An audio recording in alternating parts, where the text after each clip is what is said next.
Mesdames et messieurs, bonjour. Aujourd'hui, nous sommes invités à l'ambassade des Comores à Paris. Nous avons une interview avec le représentant de l'Union des Comores à Paris. Merci.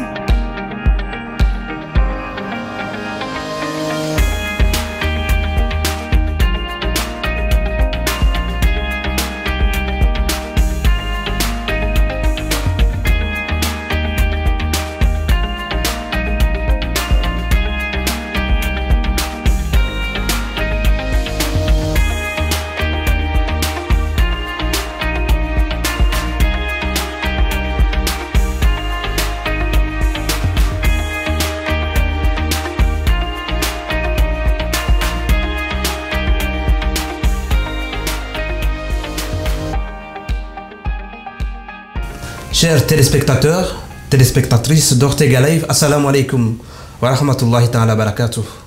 Bonjour, monsieur l'ambassadeur. Bonjour. Merci de nous avoir accueillis dans votre bureau ici à Paris.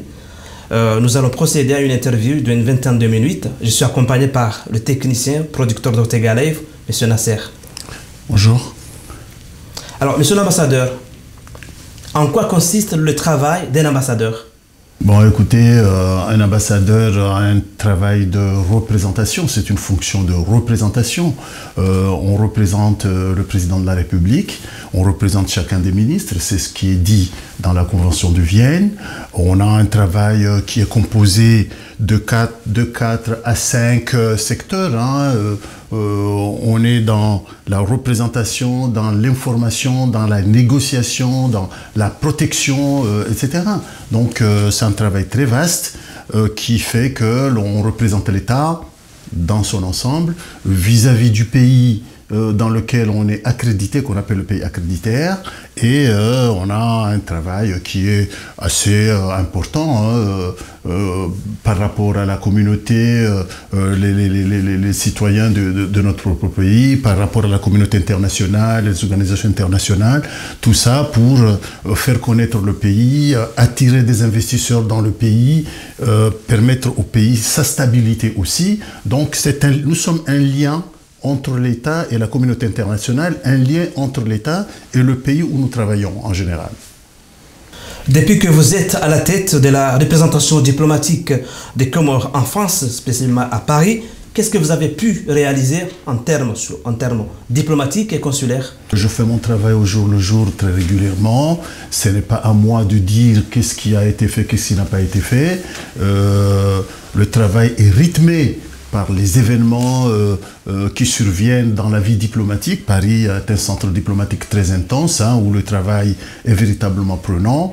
Donc je suis en relation avec le pays, avec le président de la République, avec les institutions de notre pays. Nous travaillons sur communication et en relation avec la communauté comorienne de France. Donc on a un travail qui est très régulier, etc.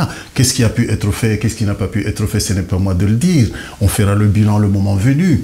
Et je pense que ceux qui m'ont fait confiance, le président de la République que je représente et qui m'a fait confiance pour me mettre en cette situation et me donner ses responsabilités, pourra lui aussi voir exactement quelle est la nature du travail que je fais et quelles sont ses appréciations par rapport à tout ça. Mais ce n'est pas à moi de faire un satisfecit sur le travail que je fais.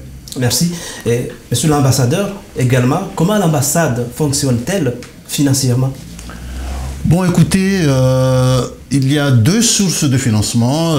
La première source, nous recevons où nous devons recevoir un budget de fonctionnement qui vient du pays et les ressources financières qui sortent des activités du service consulaire qui se font ici. Voilà, en gros, comment est constitué le budget de l'ambassade. On se souvient, il y a un premier conseiller nommé ici. Dès son arrivée, il a déclaré la guerre entre vous. Sinon, dirais-je, le Coran ne passait pas entre vous et élu. Qu'est-ce qu'il est devenu, ce conseiller? Il n'y avait pas de guerre. Je ne veux pas rentrer dans des polémiques stériles, ce n'est pas mon genre. Et je ne pense pas qu'il y ait eu une situation qui ait pu perturber le fonctionnement régulier de l'ambassade. Je préfère laisser ces questions en interne et laisser le temps régler ces affaires-là. il peut y avoir à l'intérieur d'une institution, dans une équipe, des personnes qui ne s'accordent pas, ça arrive toujours, mais on arrive toujours à trouver un moment où l'on se dit en responsabilité que nous ne sommes pas obligés d'être des proches, d'être à proximité, mais faire le travail pour lequel chacun a été mandaté. Maintenant, après, chacun tire les conclusions et chacun décide de ce qu'il doit faire. Mais moi, je n'ai aucune haine, aucune animosité envers qui que ce soit. Je suis venu ici, j'ai trouvé une équipe qui était là, j'ai appris à travailler avec une équipe multiculturelle, avec une équipe diverse, avec des gens différents. C'est ma formation aussi, j'ai été formé pour ça, donc je n'ai aucune animosité à travailler avec les gens. Ce n'est pas moi qui choisis les collaborateurs sont choisis par l'État, par ceux qui nous nomment ici, donc je n'ai pas de problème particulier à m'adapter à des situations parce que j'ai été formaté comme ça. Donc ce sont des situations qui sont passagères, hein, des épiphénomènes qui passent, ça arrive, mais le reste... Est-ce qu'il est là, vous travaillez avec ce conseiller Mounir, voilà. Non, mais je n'ai pas à me prononcer sur ces aspects-là. Ce sont des aspects internes. Il faut les laisser en interne et puis les régler. Je n'ai pas apporté devant ceux qui nous écoutent des situations dont véritablement ne les intéressent pas. Monsieur l'ambassadeur, selon des sources concordantes, le TPG des Comores a effectué plusieurs fois des contrôles ici à l'ambassade des Comores à Paris. En 12 mois, dirais-je, que vous êtes à la tête de l'ambassade, sauf erreur de ma part, vous allez me corriger, il a effectué, le service financier de l'État ont effectué plus de 4, si je ne me trompe pas, contrôles financiers ici. Pourquoi? Qu'est-ce qu'on vous reproche alors que vos prédécesseurs n'ont jamais fait l'objet de ce genre de contrôle? Non, mais moi je trouve, il faut toujours prendre le contrôle dans le sens positif. On contrôle, c'est normal, quand vous avez des responsabilités, il faut qu'il y ait des contrôles. Et c'est ça qui aussi est un levier de dynamisme, un levier de bon fonctionnement. Donc sur cet aspect-là, je ne reprocherai jamais les autorités ou ceux qui ont mandat de venir contrôler, voir le travail que nous faisons. Il y a beaucoup de traçabilité dans ce que nous faisons, beaucoup de transparence. Donc, je ne ferai pas de reproches. On est venu contrôler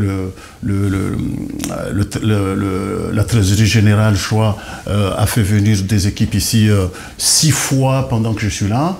Mais ça ne m'a pas inquiété parce que je n'ai rien à cacher. Mais je trouve ça tout à fait régulier. Bon, si on ne le fait pas dans d'autres ambassades, je ne sais pas. Je ne cherche pas à savoir ce qui se fait. Le problème pour moi, c'est que nous ayons des procédures, que nous les respectons et que le travail se fait d'une façon très dynamique et à la satisfaction de ceux qui nous ont mandatés. Pour le reste, les uns et les autres peuvent venir regarder, nous n'avons rien à cacher.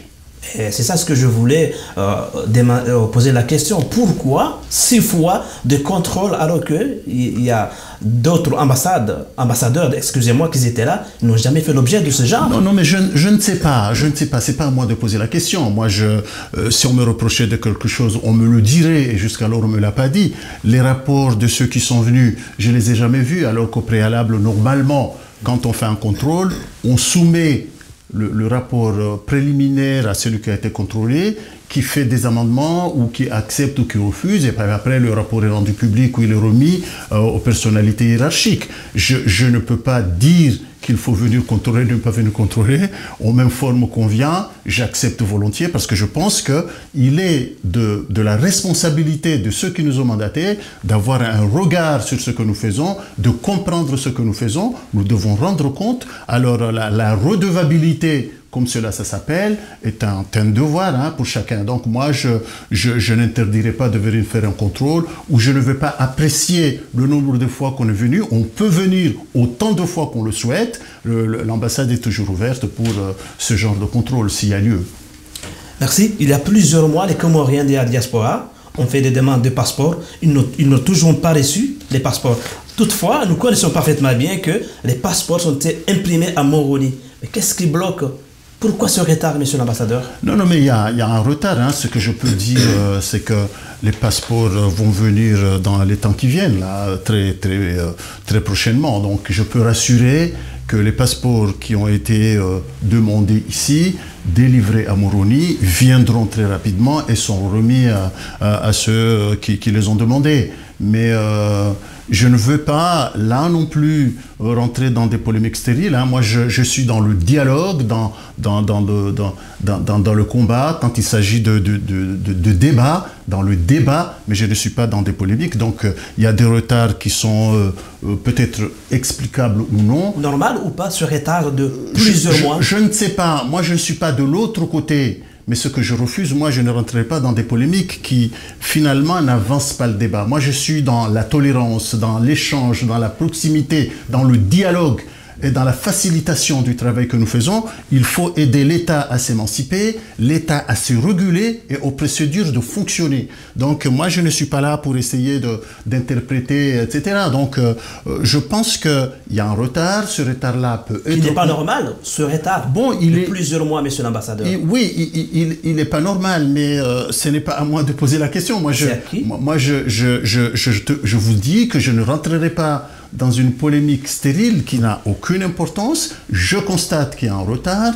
Je ne me reproche de rien du tout dans tout ce qui s'est passé. Donc, je ne rentre pas dans ce genre de débat. Moi, je pense qu'au niveau de responsabilité où nous sommes, nous devons penser intérêt général, nous devons penser diaspora aussi parce que nous sommes ici. Je comprends le désarroi de ceux qui ont demandé les passeports. Je peux partager leur colère aussi, parce que c'est des personnes qui sont venues demander des passeports parce qu'ils en ont besoin pour des démarches administratives, ils en ont besoin pour voyager. Il y a du retard, on le regrette, mais il faut espérer, parce que je pense très sincèrement que les passeports viendront prochainement et que cette étape sera révolue et que l'on rentrera dans une dynamique de délivrance des passeports qui est régulière comme cela se faisait. En général, on prend les données biométriques, on transmet, les passeports viennent, et puis voilà, ça continue normalement. Donc, il y a eu des hicks ici ou là. Je pense que les uns et les autres reviendront à la raison pour pouvoir trouver les solutions idoines. Je crois que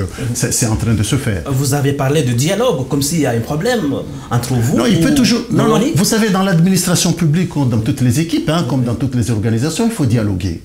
Il faut dialoguer, il faut toujours se remettre en cause, il faut essayer de trouver les solutions. On n'est jamais sûr de soi, il faut être dans le doute pour pouvoir être sûr que ce que l'on fait, on peut le corriger. On n'est jamais dans l'exactitude des choses. Donc, qu'est-ce qu'il y a? Il y a que chaque jour, il faut se remettre en cause. Essayer de se dire, est-ce que ce que je fais hier est bon aujourd'hui? Est-ce que la procédure d'aujourd'hui peut s'adapter à demain? Voilà, c'est comme ça quand on travaille. On n'est jamais statique. On n'est jamais statique, il faut être dynamique, donc il faut évoluer dans la pensée, évoluer dans l'organisation, évoluer dans le management. Donc je discute, hein, j'essaie de regarder si telle procédure est bonne, si telle manière de faire correspond, etc. L'essentiel, c'est d'être efficace et d'être au rendez-vous des résultats qui sont attendus. Voilà. Monsieur l'ambassadeur, sur cette question, est-ce que vous êtes au courant que vos services qui reçoivent les gens au téléphone ont subi des menaces verbales suite à ce retard de plusieurs mois? Je le sais. Mais je le sais, mais ça, c'est ce que je vous disais. Nous sommes dans la tolérance. On ne va pas étaler sur la place publique les menaces que nous avons reçues, les insultes copieuses dont nous avons été l'objet, et beaucoup de choses. Hein. Il y a des gens qui téléphonent, d'autres qui viennent, etc. On nous menace de diverses manières parce que les gens, ils ont besoin de leur passeport. Ils ont raison. Vous comprenez les gens là? Non, mais c'est pas qu'ils ont raison, ils n'ont pas raison. Je comprends leur désarroi, je comprends leur colère, mais cela ne signifie pas qu'on accepte qu'on nous insulte, qu'on accepte qu'on nous menace, et cela n'autorise pas la violence, qu'elle soit physique ou verbale. Ce que je dis, j'essaie de me mettre dans la situation de ceux qui ont demandé les passeports, qui ne les ont pas reçus alors qu'ils en ont besoin, pour une démarche administrative, pour voyager, etc. Mais cela n'autorise pas à ce que les uns et les autres se libèrent et se donnent la possibilité et la capacité de nous faire violence. Est-ce qu'au moins, ambassadeur, vous avez informé la population de ce retard? Non, mais chaque fois qu'on téléphone, chaque fois qu'on vient ici pour demander des infos, il y a des gens, il faut le dire, hein, il y a des gens qui appellent, qui sont très polis, qui demandent, qui comprennent qu'il y a du retard. Hein. Il y en a d'autres qui sont un peu enflammés parce que il faut mettre une dose de politique dedans, une dose de colère ici. Il ne faut pas essayer d'envenimer les situations pour se donner un peu d'importance, quoi que ce soit. Voilà, moi, ce que je dis, je comprends les uns et les autres. Ceux qui nous parlent d'une façon très courtoise, qui demandent qui nous sollicitent, qui essaient de comprendre et à qui nous expliquons la situation d'une façon plus détaillée. Voilà. Et ceux qui sont dans la violence parce que voilà, ils sont comme ça, ils sont dans une colère ou leur culture leur permet de faire ça, ça je comprends. Je comprends tout ça, Mais mon rôle à moi, c'est de gérer. Ce n'est pas de me mettre dans l'émotion ou dans la colère, ou de suivre le chemin de la colère ou le chemin de la dispute. J'essaie de calmer, j'essaie de cadrer, j'essaie d'expliquer, on fait de la pédagogie, et je pense que nous arriverons. Donc, au niveau de responsabilité où nous sommes, il faut avoir toujours la tête froide, maîtriser son réflexe et maîtriser son langage aussi. Si on n'arrive pas à maîtriser son langage, à être dans la responsabilité, mais toujours être dans l'émotion et dans la colère, évidemment, on ne mériterait pas les responsabilités qui sont les autres. À ce stade, monsieur l'ambassadeur, le 1er mars 2024, quelle est la réponse exacte que vous donnez à ces compatriotes qui attendent toujours le passeport? Je leur dis, rassurez-vous, et je leur dis, rassurez-vous, les passeports viennent dans les jours qui viennent là très rapidement et seront distribués à ceux qui en ont besoin, enfin qui ont demandé. Aucune date précise? Je ne peux pas, là où je suis assis, donner de date parce que vous savez, il y a des aléas. Ce sont des passeports qui sont envoyés, il y a les avions, il y a les vols, il y a beaucoup de choses, etc. On peut éventuellement là, vous et moi, être assis là, et puis cette table-là peut s'effondrer, etc. Et ça, on ne l'avait pas prévu. Il y a des imprévus dans la vie. Il y a des choses qui arrivent qu'on n'a pas prévues. On ne peut pas tout prévoir. Donc, il faut toujours se dire qu'il y a la programmation, mais il y a l'évolution des choses et le vrai dans la vie quotidienne. Donc, ce que je peux dire, et je peux vous rassurer, les passeports viennent, ils viendront.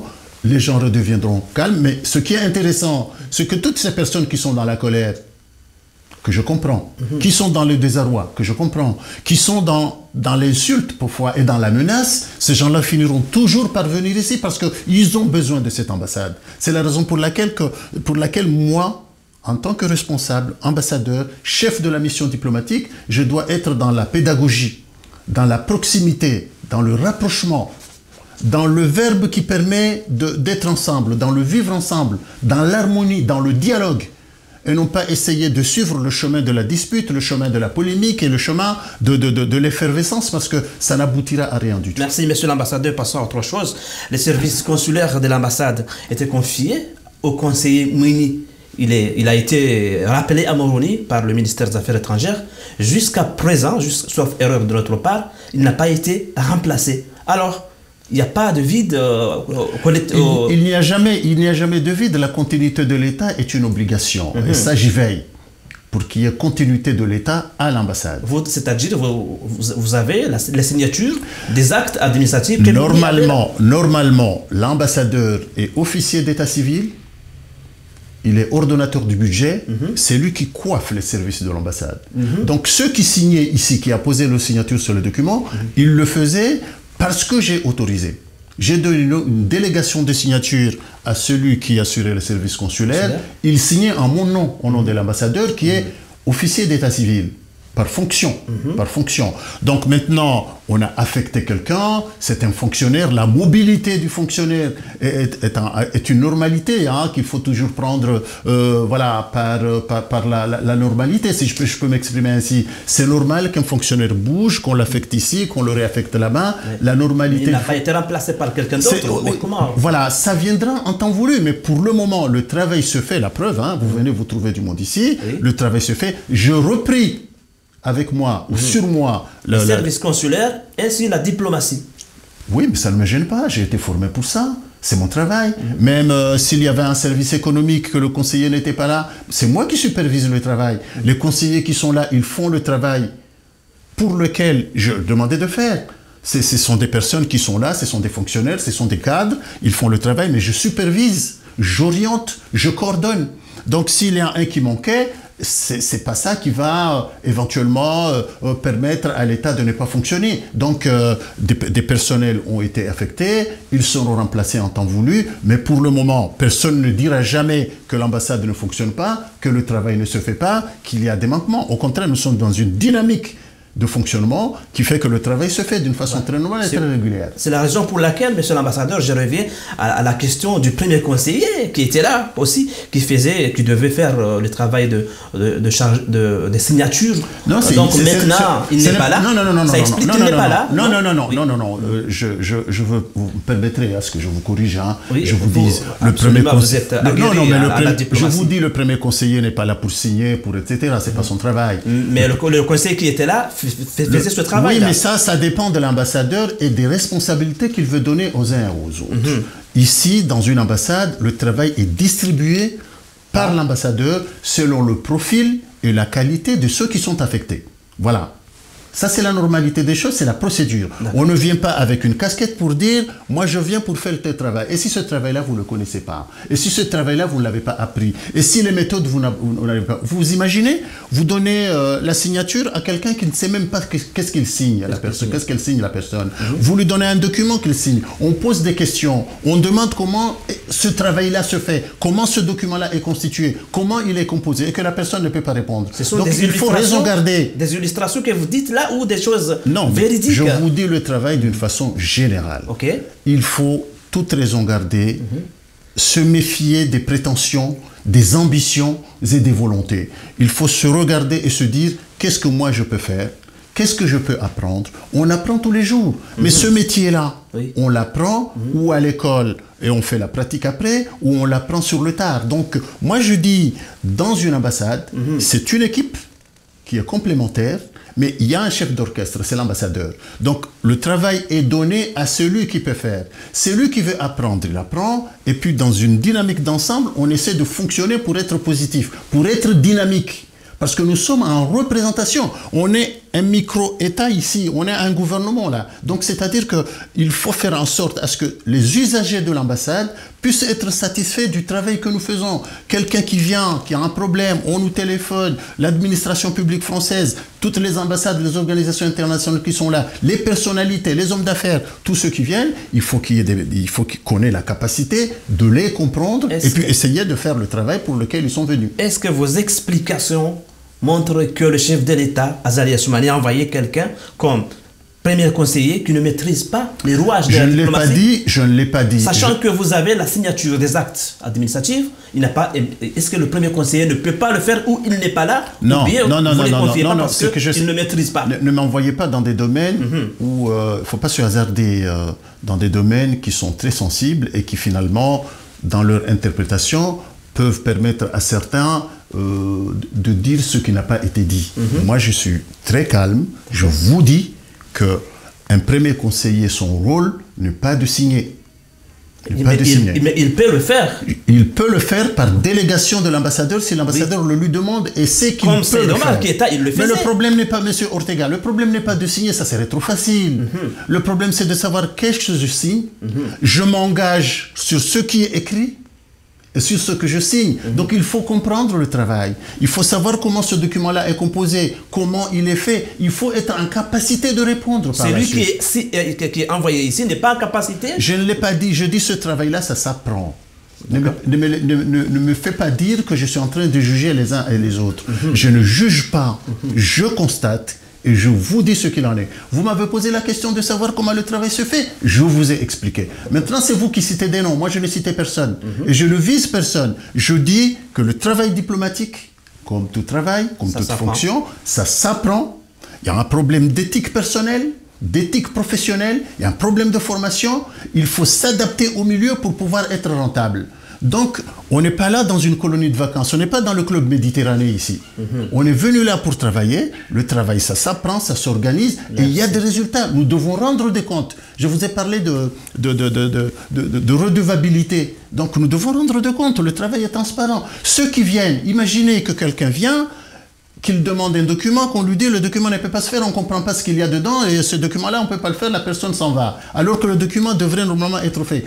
La première personne qui rencontre le client, l'usager qui vient, il faut qu'il soit en capacité de lui expliquer que nous cherchions les manières de satisfaire sa demande selon les procédures et que le travail se fait en harmonie Merci. Avec ceux qui viennent. Alors, toutes les personnes qui viennent ici, qu'ils soient comoriens ou d'autres, ces gens-là, ils veulent des réponses. Et ces réponses-là, il faut être en capacité de le donner. Si vous n'avez pas été formé, si vous ne voulez pas vous former, si vous ne comprenez pas comment le travail se fait, excusez-moi. Merci, monsieur l'ambassadeur. Où en est-on avec l'ouverture du consulat de Marseille?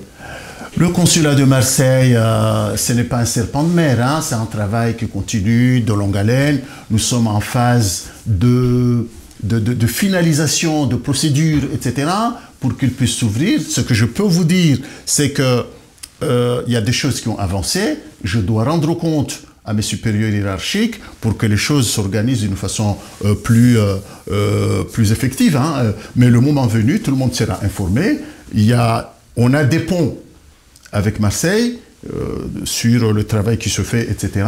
Mais le moment venu, quand il s'agira d'ouvrir l'ambassade, les nominations, les inaugurations, comme on dit, ça se fera en temps voulu. Donc ne vous inquiétez pas, les choses marchent. Avec la communauté comorienne de Marseille, nous avons des relations suivies et régulières. J'ai essayé et j'ai eu la chance d'avoir une certaine proximité avec toutes les communautés, qu'elles soient de Marseille, de Paris, etc. De ça. Je ne dis pas que tout va très bien, mais on a quand même une harmonie qui permet quand même de travailler ensemble. Mais pas de date, pas de jour pour cette... Non, je ne peux pas donner de date, ce n'est pas à moi de fixer, ça dépend du temps qui vient. Mais ça sera rapidement d'ailleurs. Observons une pause, on revient après la pub. Merci.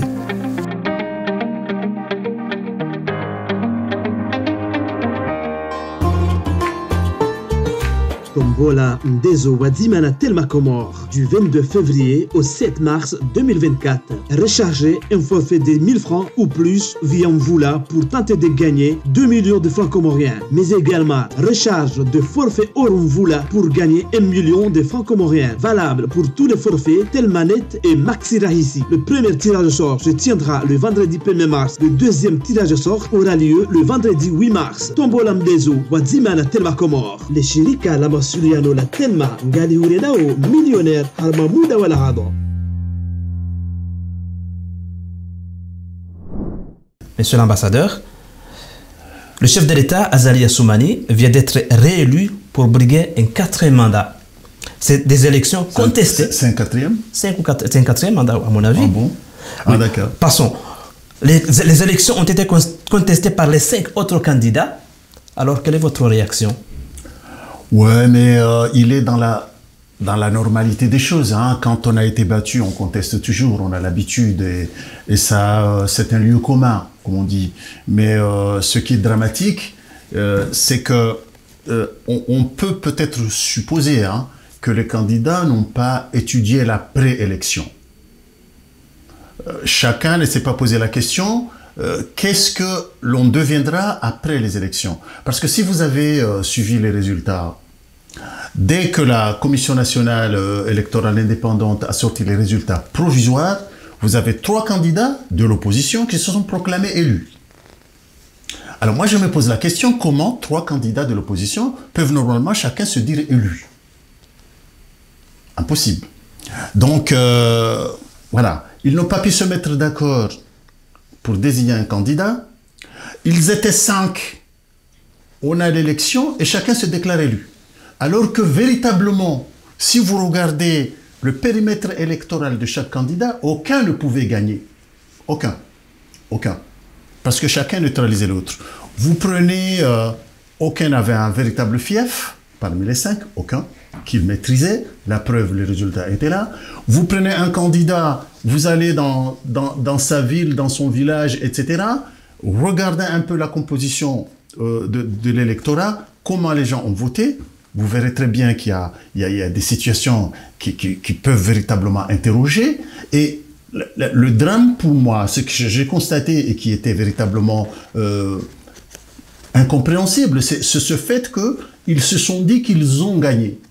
Que le président a été élu d'une façon qui était frauduleuse. On en parle alors que si l'on regarde la composition de l'électorat, la configuration, la capacité de chacun à maîtriser une région, un fief, etc., c'est le seul président Azali qui a pu, et à Anjouan et à Mouli, en Grande Comore, accumuler le maximum de suffrages. Et ça n'était pas vu le premier jour, le dimanche 14 janvier. L'élection du président, ça a été fait tout le long du temps. C'est-à-dire que le président, tout en avançant dans son action, tout en agissant, il y a eu une adhésion de la population, une adhésion des Comoriens envers le président et envers son action. Et il était normal, dans la mobilisation qui s'est faite pendant les temps passés, que les gens viennent se coaguler autour de sa candidature et de son élection. Ça, c'était bien visible pour ceux qui étaient des observateurs. Maintenant, bon, chacun était dans son rôle. Hein. L'opposition conteste, les uns les autres protestent. Ça, on peut comprendre aussi. Merci. Le jour des élections, nous avons constaté des bourrages d'urnes orchestrés par des membres de votre famille politique, si je peux me permettre, de la mouvance présidentielle. Des vidéos ont fait le tour du monde. Ni la CENI, ni la Cour suprême n'a pas pris en compte les triches. Êtes-vous fier de cette victoire entachée d'irrégularité? Je suis toujours dans l'euphorie et dans l'admiration de ceux qui ont toujours la capacité d'accuser sans preuve. Sans preuve, des vidéos qui circulent, vous l'avez vu, les vidéos. Monsieur Ortega, vous savez très bien... Les images parlent. Mais monsieur Ortega, vous savez très bien que les vidéos, on peut en fabriquer. Les preuves, on peut en fabriquer. Moi, je vais vous donner un exemple. Donc, ce sont pas je vais vous donner un exemple. Okay. Moi, j'ai vu un chef d'État, un ancien chef d'État, qu'on a fait habiller en femme. Et qu'on a mis mais écoutez, qu'on a mis du maquillage. Voilà, on a mis du maquillage sur son visage, tout ça, transformé en femme. Et je suis sûr que ces chefs d'État-là n'étaient pas allés s'habiller en femme pour se laisser photographier. Donc, les preuves, oui, on peut en fabriquer. Donc, je vous donne l'exemple. Donc, par exemple, l'exemple de Moïli, le maire de Fomboni n'était pas le maire de Fombeni. Non, mais comment se fait-il que quelqu'un qui tricherait se ferait venir ou se ferait... On lui a filmé à son insu. Non, comment à son insu? Quelqu'un qui triche dans des cas comme ça, il prend toutes les dispositions pour ne pas être vu, pour ne pas être su, pour ne pas être compris. Voilà. Mais si on triche véritablement dans de telles circonstances et qu'on se fait filmer, ou bien on a des loupés dans l'esprit ou dans le réflexe, ou finalement, ce sont des situations qui sont montées. Comment se fait-il que des gens se sont retrouvés là au bon moment, au bon endroit, au moment où l'on trichait pour pouvoir filmer? C'est les conséquences de réseaux sociaux. Comme si le monde entier ne comprenait pas que les images se fabriquent, que nous sommes dans un monde tellement développé, tellement hyper informatisé, tellement hyper sophistiqué, que des logiciels, des vidéos peuvent être montés pour essayer d'accuser. Moi, je suis dans l'admiration. Revenons aux faits. Donc, ambassadeur Amada, à Paris, vous contestez les vidéos qui ont fait le tour du monde, qui montrent des triches des membres. Mais moi, non seulement je conteste, mais je dis que c'est de la mauvaise foi. Quand on est battu, il faut accepter d'être battu, se remettre en cause pour se poser la question pourquoi j'ai été battu et se mettre en évidence et en dynamique et en mouvement pour pouvoir convaincre. Parce que le problème, c'est que tous les candidats de l'opposition n'avaient pas impacté la population. Il n'avait ni programme pour convaincre, ni une capacité à s'imposer, ni voilà. Donc c'est Souel Azali qui avait un programme qu'il a exposé aux Comoriens. Non seulement qu'il avait un programme, mais ce programme-là, il était appliqué. On a vu le résultat. On en parlera du mandat passé. Monsieur Ortega. Parlons des élections. Monsieur Ortega, l'ambassadeur, vous étiez aux Comores pendant la campagne électorale. Monsieur l'ambassadeur, on aura le temps de faire le bilan. Parlons des élections, s'il vous plaît. Oui, mais c'est des élections que je parle. Vous êtes fier de ces élections entachées d'irrégularités, des fraudes massives. Vous êtes fier, monsieur l'ambassadeur? Non, mais c'est vous qui le dites. Ce n'est pas moi. Je répète ce qui s'est passé. J'ai dit vous et votre camp, vous et ceux qui vous ont mandaté, ceux qui, avec vous... Je n'ai pas un camp. Non, ceux qui, avec vous, partagent le même idéal. Moi, je comprends que vous avez voulu, que les gens de l'opposition voulaient le pouvoir, mais le pouvoir, malheureusement, on l'a acquis par les urnes, et les urnes n'ont pas voulu d'eux. Les Comoriens n'ont pas voulu d'eux. Ils n'ont pas pu convaincre. Ils n'ont pas pu convaincre, ils n'ont pas pu infuser dans la population, dans l'électorat, pour attirer l'électorat vers eux. Ce n'est pas de notre faute si nous avons gagné quand même. On est au pouvoir depuis longtemps, vous pouvez le dire peut-être, mais nous faisons des choses, le président fait des choses, la population adhère. Le temps de la campagne, c'est le temps d'explosion de toutes les émotions, de toutes les pensées, de toutes les opinions, mais vient le temps de l'élection. Quand on rentre dans l'urne, on pense véritablement. Je vote, c'est mon avenir qui est engagé, et les gens ont voté pour le président Azali parce qu'ils ont vu la manière dont le président exerce son mandat, les résultats qui sont là, et finalement, ils n'allaient pas donner leur voix et désigner un aventurier, quelqu'un qui finalement, un, ne comprend pas l'État, deuxièmement, n'a pas d'envergure internationale dans un monde qui est perturbé où véritablement on a besoin d'un chef. Alors, donc là, les Comoriens, ils ont choisi celui qu'ils ont estimé qu'il avait la capacité et l'ossature d'être un chef, d'être un dirigeant et qui a des actions qui étaient positives. Donc voilà le résultat. Alors que nous parlons, monsieur l'ambassadeur, on peut faire toutes les dissertations. Alors que nous parlons, monsieur l'ambassadeur, les vidéos circulent derrière nous. Les vidéos qui montrent les irrégularités, les vols, le bourrage d'urnes circule derrière nous. Les Comoriens qui nous regardent témoignent de leur propre yeux. Mais ces Comoriens-là, on leur a montré les vidéos. Tous les Comoriens ne comprennent pas que les vidéos, on peut les fabriquer. Tous les Comoriens... Donc, sont tous des vidéos fabriquées, monsieur l'ambassadeur? Non, mais ce sont des vidéos fabriquées. On a fabriqué des preuves. Les Comoriens...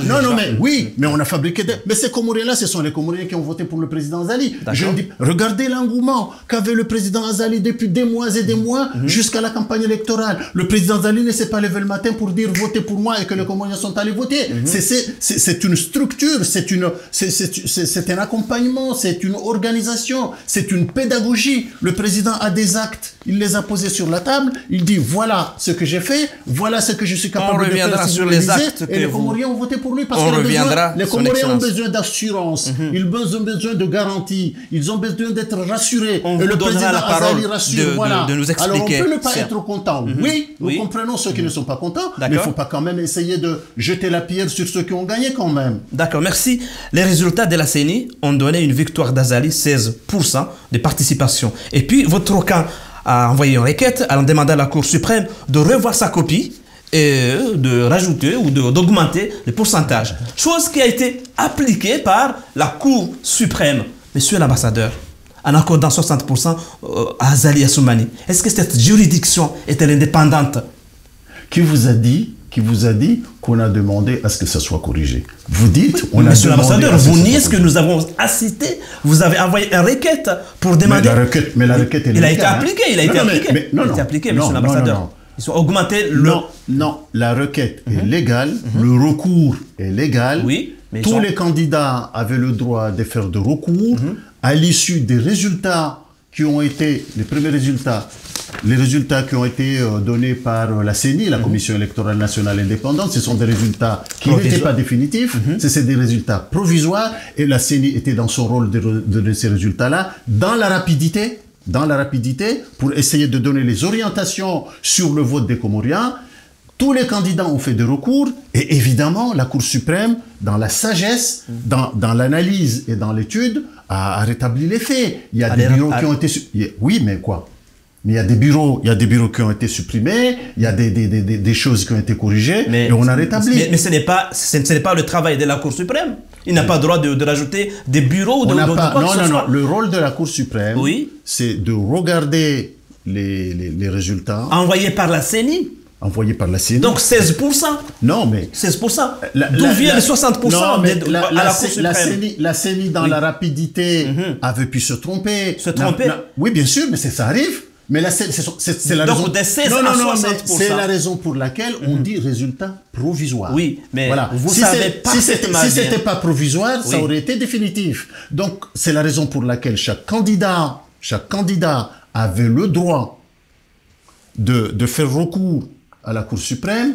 La Cour suprême regarde, analyse, compare et donne les résultats définitifs. Donc là, maintenant, si vous mettez en cause la Cour suprême, vous le faites parce que vous voulez le faire. Mais dans un pays, il faut quand même, à un moment donné, avoir un peu de confiance aux institutions. Voilà. Et moi, je pense que le pays gagnerait maintenant que les élections sont terminées, qu'ils sont derrière nous, que l'on revienne à la raison et que les uns et les autres essayent de travailler aux stratégies à venir. Ceux qui sont dans l'opposition, comment conquérir le pouvoir. Ceux qui sont au pouvoir, comment travailler au bénéfice de la population et non pas être dans la chamaillerie, dans la jalousie, dans la discussion, dans la dispute qui finalement crée une incohésion et ne permet pas à la population de mieux se concentrer sur le travail qu'il fait. On a besoin de cohésion sociale, on a besoin d'unité nationale. On ne peut pas tout le temps être dans la dispute et être dans la campagne électorale. La campagne électorale permanente, il faut en finir et laisser les Comoriens travailler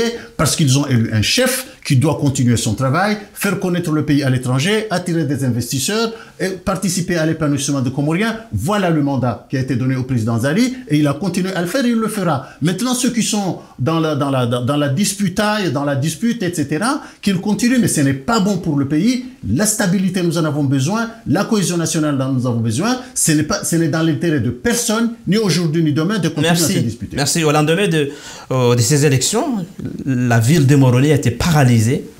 Il y a eu même un décès, un jeune mineur a été décédé, tiré à balles réelles par l'armée nationale de développement. Quelle est votre réaction, monsieur l'ambassadeur? Ma réaction, c'est que j'ai constaté qu'il y a eu des jeunes qui ont été manipulés, la plupart achetés pour descendre dans la rue. Achetés?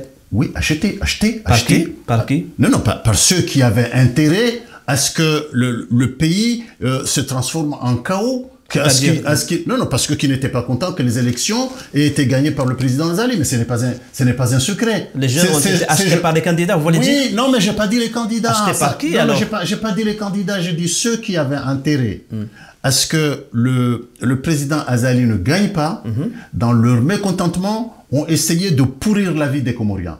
Alors, vous avez des Comoriens qui avaient leur boutique, qui ont peut-être emprunté de l'argent dans des institutions. Écoutez, dans des institutions qui ont emprunté de l'argent. Parlons des lames, parlons des jeunes tués. Je vais en venir. C'est ça la question. Non, mais je vais en venir. Vous avez le droit de parler des boutiques et des rues, de l'olicor qui a été pillé. Oui, je suis d'accord. Mais j'ai posé la question. Monsieur Ortega, un jeune homme qui a été tué. Oui, je vais en venir. Je vais en venir, mais je vous dis. D'accord. On a acheté des jeunes, on leur a donné de l'argent, des moyens.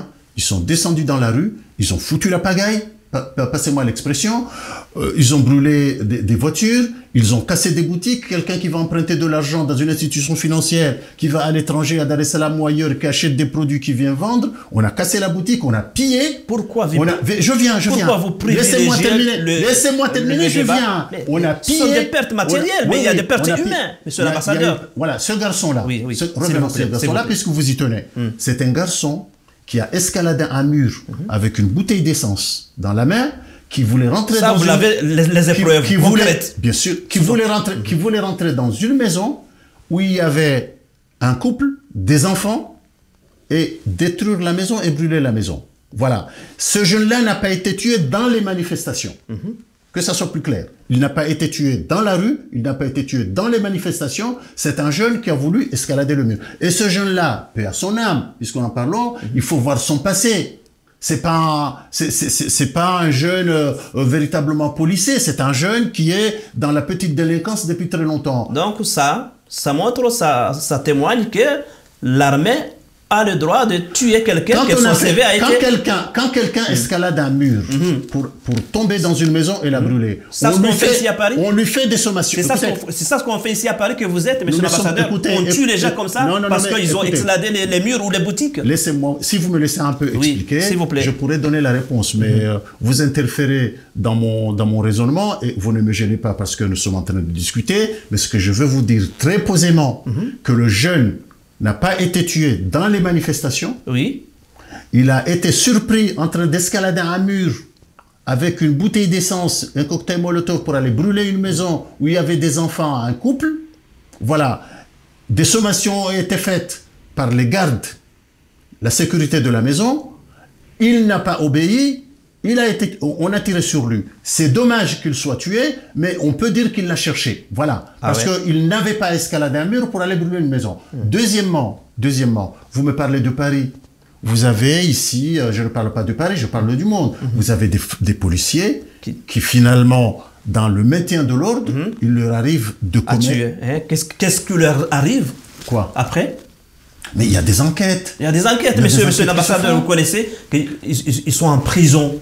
Ces gens-là qui tuent involontairement sont en prison. Et chez nous, qu'est-ce qui a été fait? Monsieur Ortega, n'allez pas plus vite. N'allez pas plus vite. On fait des enquêtes. Après les enquêtes, on fait un jugement, et après le jugement, il y a l'exécution de la peine, s'il y en a.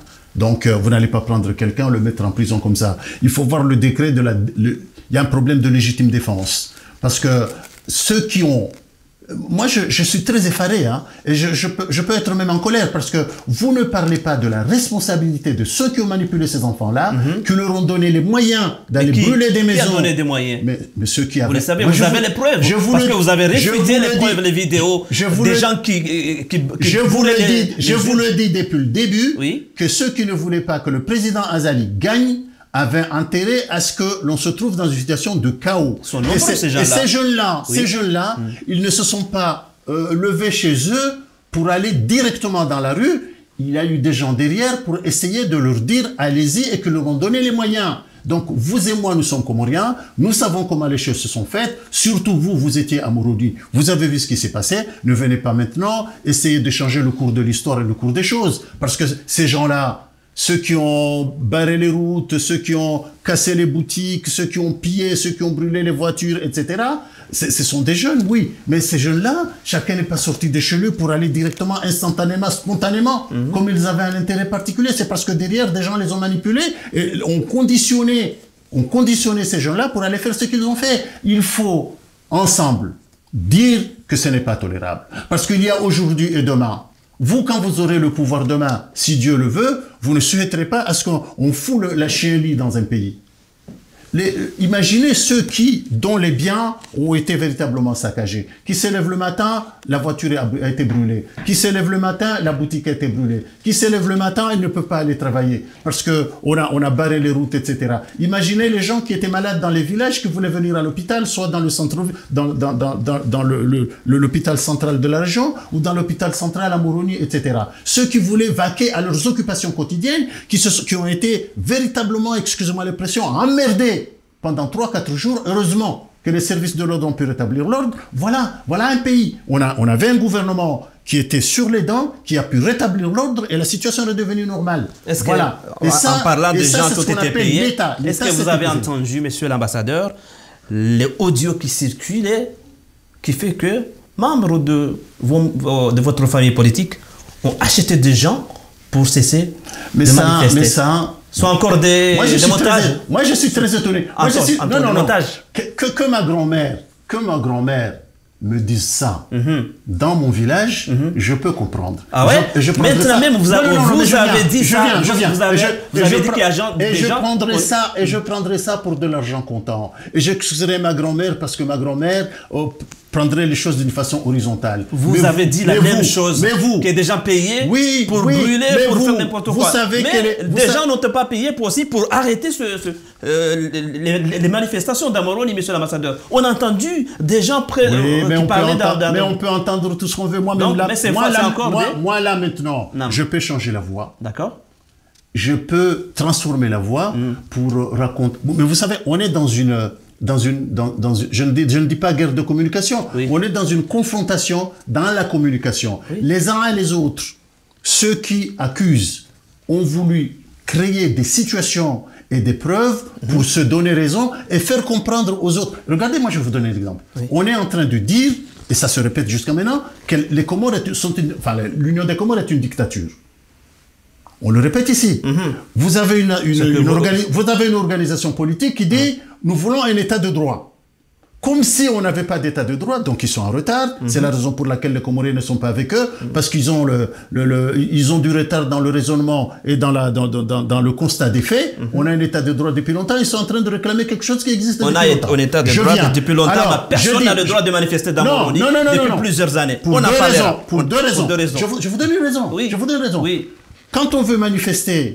on fait une demande. Non. Et puis, automatiquement rejeté. Je veux vous expliquer. Allez-y, monsieur l'ambassadeur.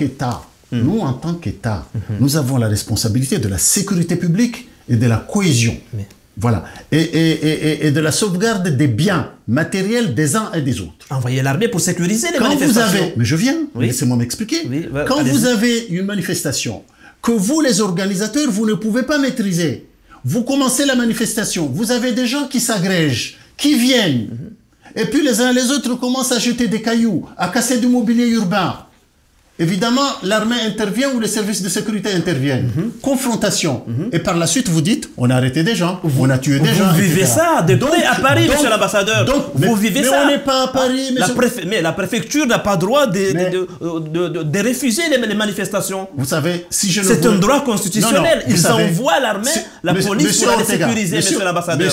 Vous êtes sur Paris, la démocratie qui brille. Monsieur Ortega. Allez-y, monsieur l'ambassadeur. Vous ne pouvez pas dire, après avoir été à Moronik, vous connaissez le pays, vous avez été dans la campagne électorale, vous avez vu, bien avant, vous connaissez ce pays-là, vous interrogez les uns et les autres dans vos émissions.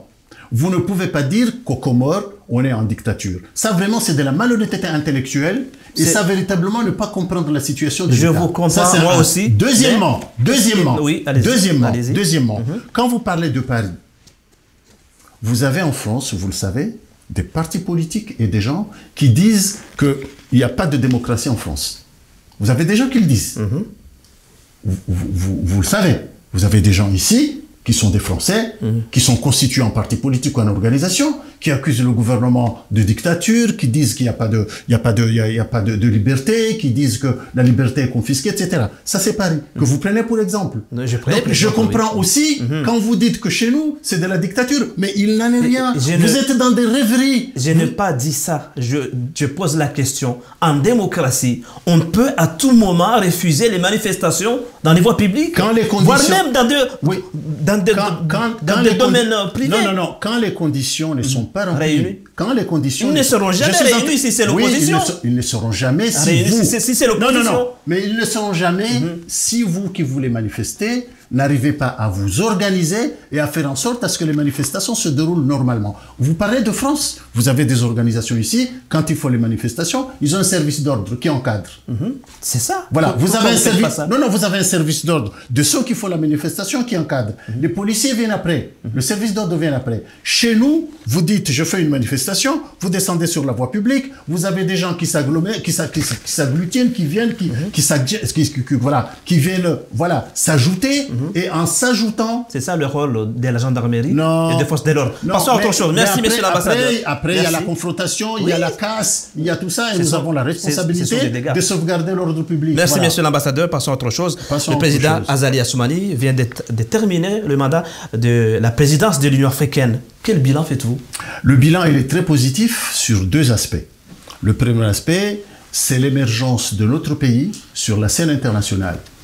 Vous savez, on connaissait les Comores par les Selacantes qui viennent d'émerger dans la scène sportive internationale, qui ont fait que les Comores rayonnent. On connaît les Comores, certains par les Selacantes. On connaît les Comores parce qu'il y a eu des événements qui ont fait... Alors aujourd'hui, ce ne sont pas les Comores du mercenaire Bob Denard, ce ne sont pas les Comores de la déstabilisation permanente, ce sont les Comores de l'émergence sur la scène internationale. Le président Azali a pu démontrer qu'un petit pays aux moyens limités pouvait porter sur ses épaules les défis d'un continent. Ça, c'est un. Donc, le pays a su... Les présidents africains, les chefs d'État africains ont fait confiance au président Azali par sa stature, par son expérience, pour porter les aspirations de l'Afrique.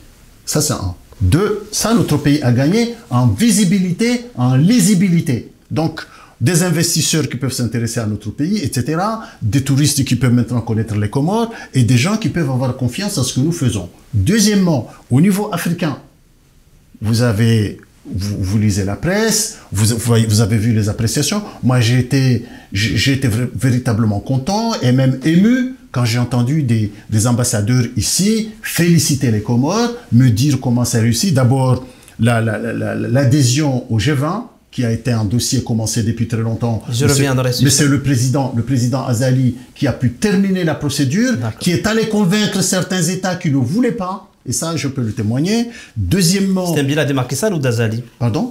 Un bilan, l'adhésion de l'Union africaine au G20. Un bilan d'Azali ou de Macky Sall? Mais il y a une continuité parce que le président Azali, ça a été commencé, c'est comme un enfant.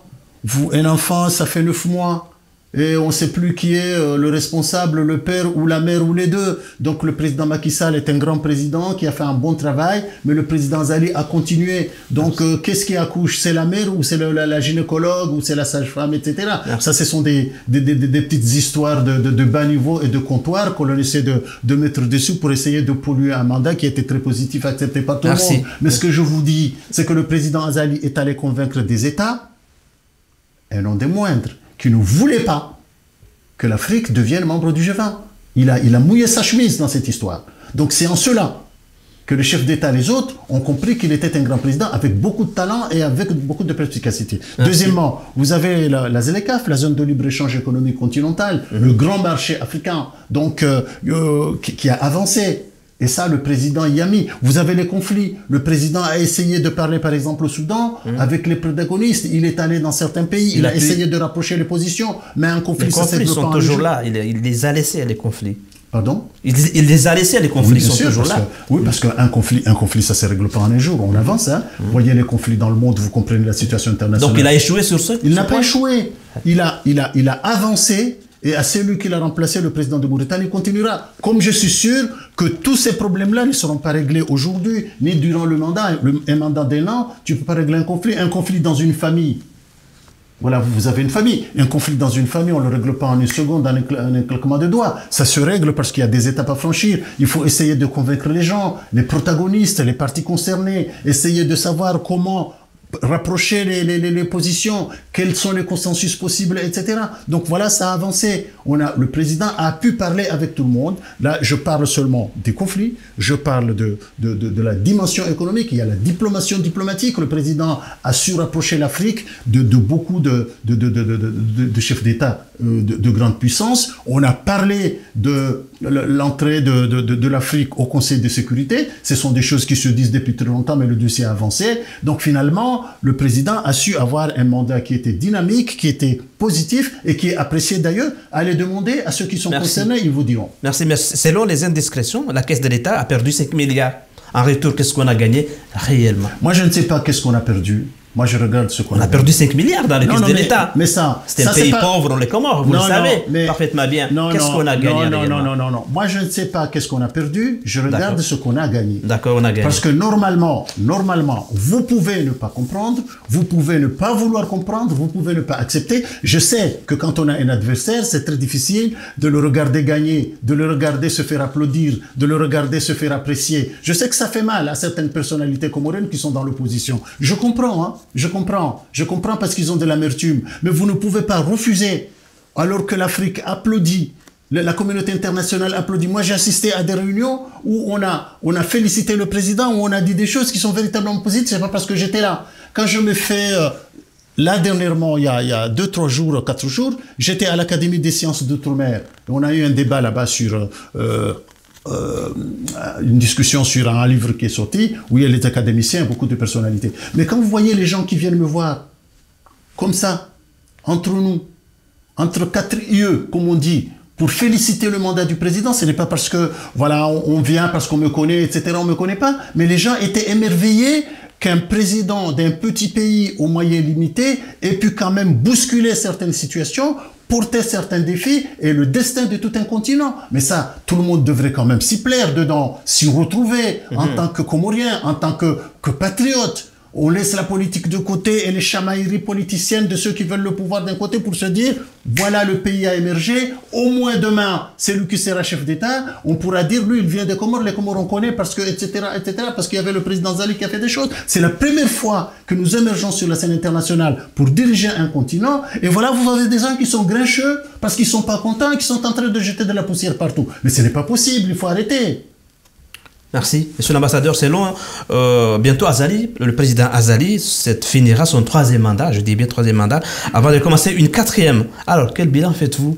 Non, mais mandat, 4e, 3e, il ne faut pas oublier qu'il y a eu une révision constitutionnelle, que le président a démissionné de son mandat pour pouvoir faire appliquer la nouvelle constitution, alors qu'il aurait pu continuer, terminer le mandat pour appliquer la nouvelle constitution. Après, il faut tenir compte de cette générosité-là, de ce respect du droit que le président a voulu faire, etc., de ce choix-là. Donc maintenant, 3e, 4e, c'est pas le sujet. Le sujet, où est-ce qu'on a trouvé les Comores, où est-ce qu'on veut les amener, quel est le niveau de vie du Comorien, quel est l'état du pays, etc.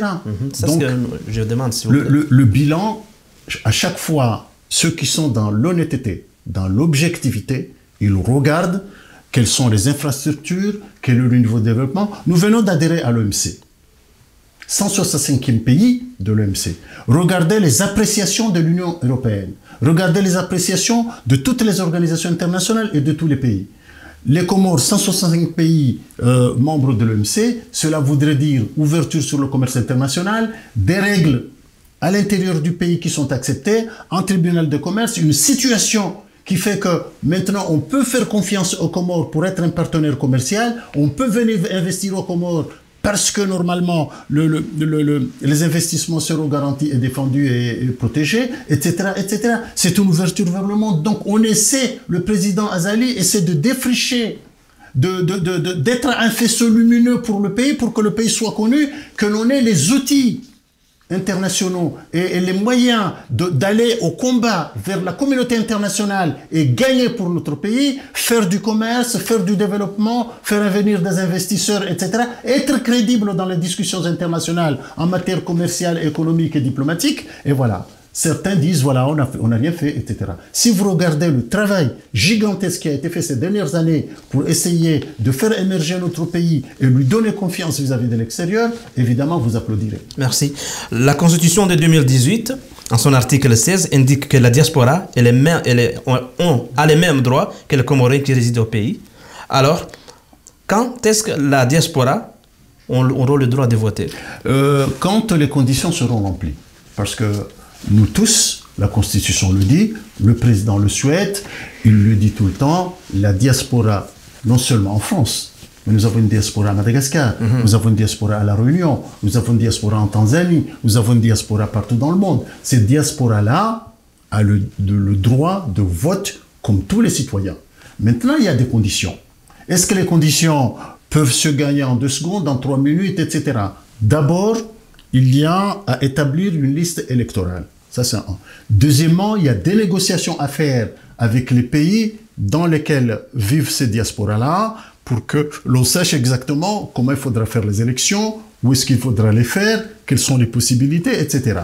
Voilà. Quand tout cela aura été fait, évidemment, la diaspora votera. Une constitution, ça ne s'applique pas en un jour. Il y a des dispositions de la constitution qui s'appliquent à l'instant, qui s'appliquent quelque temps après, dans le temps, etc. Donc nous sommes dans le travail.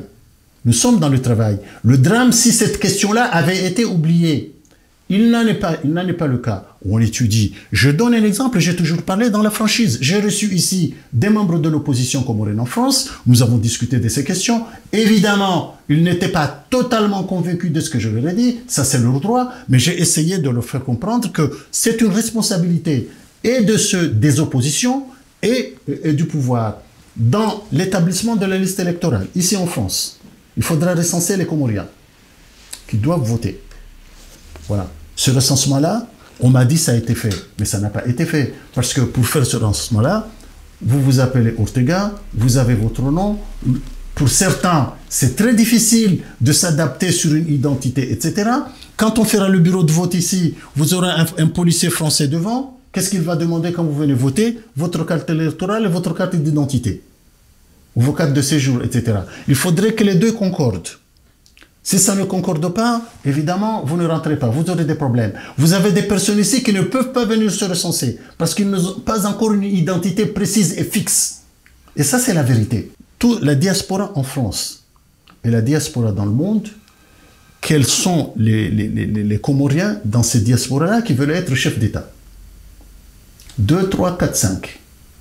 Et quand vous entendez les autres dire « on nous empêche de gouverner, on nous empêche de voter », personne n'a empêché qui que ce soit de gouverner ni de voter. Nous avons des questions qui sont techniques qu'il faudra régler, pas à la légère, mais d'une façon très sérieuse pour parvenir au moment où ça sera possible. Peut-être pas moi, peut-être un autre, les autres, ceux qui viendront. Mais si vous étiez en responsabilité et que vous connaissiez le dossier, comme je l'ai expliqué à ceux qui étaient là, d'une façon très franche, limpide et loyale, je pense qu'on comprendrait qu'il y avait des difficultés qui sont de la responsabilité et des oppositions et du pouvoir à se mettre ensemble pour essayer de voir comment régler. Parce qu'il faudra calmer les Comoriens qui sont ici, ceux qui ne pourront pas se faire inscrire sur les listes électorales, qu'ils soient calmes, qu'ils comprennent que ce n'est pas possible. Que l'on ne vienne pas dire « ouais, on n'a pas voulu m'inscrire sur la liste électorale parce que je suis de telle région, parce que je suis de l'opposition, etc. » alors qu'il n'en est pas le cas. D'ailleurs, l'UIA, dans son rapport post-électoral, va demander au président Azali de rendre réel le vote de la diaspora. Est-ce que les Comoriens de la diaspora pourront voter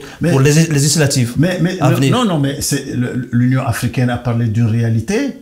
Voilà, c'est un souhait. Mais cette réalité-là est venue à la rencontre d'une volonté du gouvernement et du président de faire voter la diaspora. C'est un souhait. Mais il y a ce souhait-là est venu se joindre à une disposition voilà, psychologique, volontaire, une disposition d'action du président de la République de voter la diaspora. Mais je vous ai dit qu'il y a des conditions, des conditionnalités. Et ces conditionnalités-là, il faut que nous essayions petit à petit, étape par étape de les régler, sinon on va bâcler la situation et finalement on parviendra à un résultat qui n'est pas celui qui a été souhaité, ni par les uns ni par les autres. Vos compatriotes qui résident en France sont au nombre de combien, monsieur l'ambassadeur? C'est très difficile de le dire parce que vous êtes ici avant moi, dans ce pays-là. Vous savez comment les gens viennent ici. Bon, il y a ceux qui viennent, qui s'enregistrent ici, d'autres non. On ne peut pas demander à tout le monde de venir. Nous recensons les Comoriens quand ils viennent là pour des situations qui les concernent, soit ils viennent pour des documents, etc. D'ailleurs, vous avez imposé la carte consulaire. C'est pour... Oui. Vos prédécesseurs l'ont imposé parce que ce n'était pas vous d'ailleurs. Quand vous êtes venu ici faire un document, on vous n'impose pas. On vous impose la carte consulaire. On n'impose pas. Non, maintenant, ce n'est pas le cas. Non. Ce n'est pas le cas moi, maintenant. je dis, on n'impose rien. Moi, je dis, vous expliquez pourquoi il faut avoir une carte consulaire. Si la personne veut bien la faire, elle la fait. Si elle ne veut pas, il s'en va. Je vous donne un exemple. On avait une dame qui est venue là, qui voulait faire un passeport ou quelque chose dans ce genre. On lui dit, est-ce que vous voulez faire la carte consulaire? Non, je n'en ai pas besoin. Bien, on lui a expliqué. Elle ne voulait pas, elle a fait du boucan. Voilà, elle a fait du boucan, elle s'est énervée, etc. Vous êtes comme ci, comme ça, elle est partie. Mais un mois après, la dame revient parce qu'elle en avait besoin de ce papier-là. Elle avait besoin de ce document-là. On me dit, la dame de l'autre fois, j'ai dit, faites-lui le document, peut-être qu'elle a compris. Elle en a besoin dans une administration française, on lui a demandé une carte consulaire. Parce que normalement, quand on est étranger dans un pays, on s'enregistre dans l'ambassade de son pays. On tient un listing. Si vous arrive quelque chose, nous, on nous appelle. Il faudrait que nous puissions comprendre ce que c'est. Maintenant, dans les administrations françaises, on demande la plupart du temps, vous êtes Comorien, vous êtes Colombien, vous êtes ceci, votre carte consulaire, etc. Pour comprendre que les personnes sont affiliées à une ambassade, surtout dans un moment d'insécurité, d'incertitude, de violence.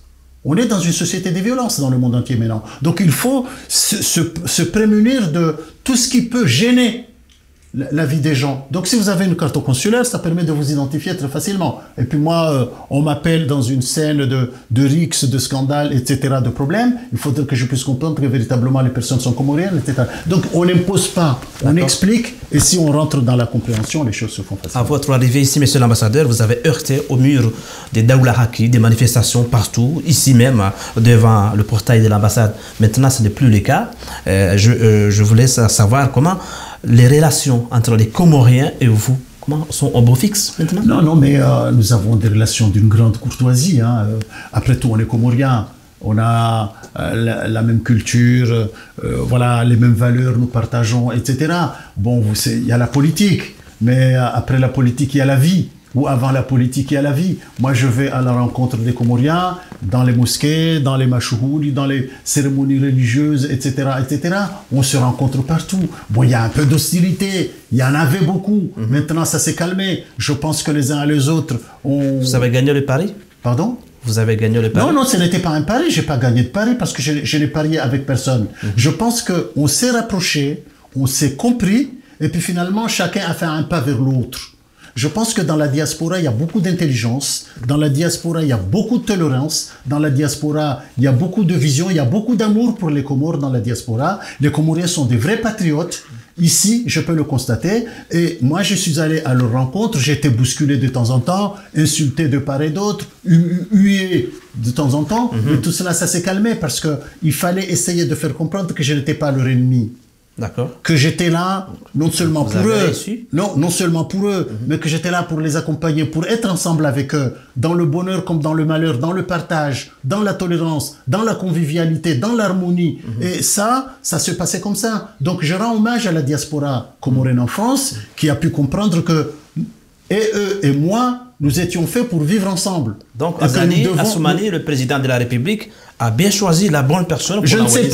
sais pas, je ne rentrerai pas dans une autosatisfaction parce que je ne D'accord. suis pas comme ça. Ce Mais que je dis, mais ça n'a pas été facile de calmer les gens là. À un moment donné, j'ai bénéficié de circonstances particulières, de clémence, de volonté, d'amitié, de certaines personnalités, de certaines personnes qui ont su comprendre que l'on pouvait, sans être d'accord politiquement, sans avoir les mêmes avis politiques, se retrouver et parler. Moi, je vais dans les cérémonies, les cérémonies traditionnelles. On s'assoit, on mange ensemble. Et là, à côté de moi, c'est des personnes qui, finalement, quand il s'agit de politique, ils étaient prêts à me foutre un marteau sur la tête. Mais on se retrouve, les moyens on discute politique la plupart du temps. Ils sont pas d'accord avec moi, comme moi je suis pas d'accord avec eux. Mais ça n'exclut pas la convivialité, l'amitié, le partage, la discussion. Et c'est ça aussi la politique. Merci. Et c'est ça aussi la comorianité. C'est cette Merci. manière de se retrouver et de pouvoir discuter. Merci. Et ça, c'est le dialogue, c'est la politique, c'est le combat, c'est le dialogue. Nous sommes au terme de notre entretien, monsieur l'ambassadeur. Une dernière question. Monsieur l'ambassadeur, vous êtes payé par l'État comorien, donc par le peuple. Combien gagnez-vous? Mais c'est une question qui est à la fois intime et officielle. Hein. Donc, je ne peux pas venir là, faire étaler mes émoluments, le salaire, etc. Vous vous renseignez. Renseignez-vous à la fonction publique, renseignez-vous à la direction du budget, au trésor. Vous verrez comment est réparti le salaire de l'ambassadeur, comment les conseillers et tout le personnel est payé. Et là, vous le saurez très tranquillement. De toute façon, on ne nage pas dans la richesse, on est des fonctionnaires. Il y a une péréquation qui se fait par rapport au salaire des Comores, etc.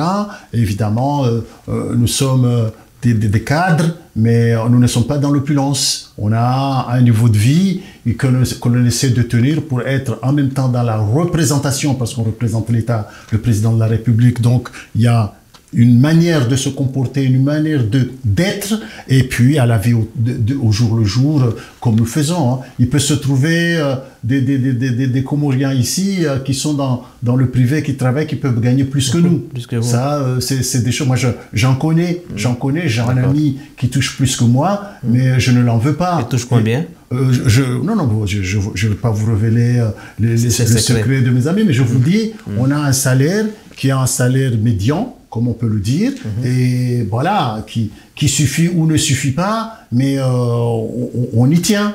Mais ce que je vous dis, c'est que dans la diaspora, et je ne parle pas des Français, mais je parle Au moins, vous êtes payé tous les mois, vous n'avez pas d'arriéré. Voilà, on n'a pas d'arriéré, c'est une chance aussi, Merci. et quelque chose que l'on devrait accorder au président Azali, d'avoir trouvé une manière de faire en sorte à ce que tous les fonctionnaires soient payés voilà, vers la fin du mois, même pas à la fin, avant la fin du mois. Et c'est quelque chose de très positif que pratiquement personne n'en parle. Et ça aide non seulement celui qui gagne l'argent, mais ça aide le fonctionnement de l'économie. L'économie fonctionne régulièrement parce que celui qui est venu vendre sa banane, le commerçant, etc., ils arrivent à se faire de l'argent parce que voilà, le fonctionnaire a pu quand même aller acheter par-ci par-là. Et ça participe au dynamisme de l'économie nationale. Et c'est un pas de plus dans l'épanouissement des Comoriens, dans la confiance en notre pays et dans la capacité à se lever le matin pour dire je suis fier de mon pays et je travaille pour mon pays. Monsieur l'ambassadeur Amada, merci de nous avoir accueillis ici à l'ambassade des Comores à Paris.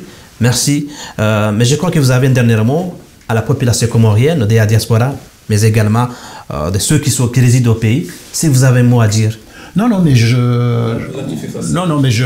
remercie la diaspora comorienne en France de m'avoir accueilli. Il y a du dialogue permanent que nous avons, quels que soient les moments. Hein. Le dialogue peut être dur, peut être rude, ça arrive. mais dans l'ensemble, globalement, j'ai de très bonnes relations avec la diaspora. Je les remercie de m'accueillir chaque fois que nécessaire, d'avoir cette sympathie, cette empathie à mon égard et de me faire partager leur vie au quotidien.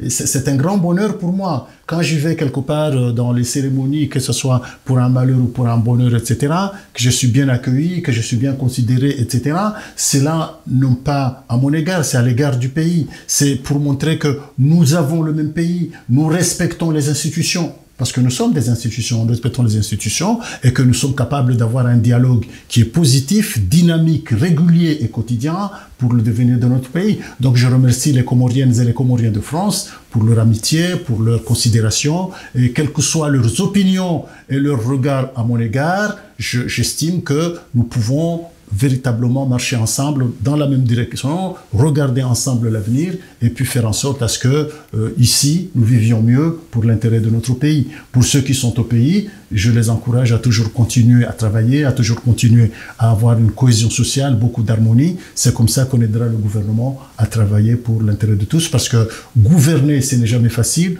Avoir la responsabilité sur ses épaules, c'est toujours difficile et compliqué, mais chacun essaie de donner le maximum de lui-même. Tant que les Comoriens auront fait confiance au président Zali, lui, il continuera à avancer, nous sommes derrière lui pour essayer d'aller vers l'avant, pour que nous disions demain que nous avons été fiers d'avoir ces responsabilités, que nous avons travaillé pour les Comores et que chacun a apporté sa pierre dans la construction nationale. Merci, chers téléspectateurs, téléspectatrices d'Ortega Live. Merci de nous avoir suivis. Merci de votre fidélité. Merci, monsieur l'ambassadeur, de nous avoir reçus. Je vous remercie. Merci beaucoup.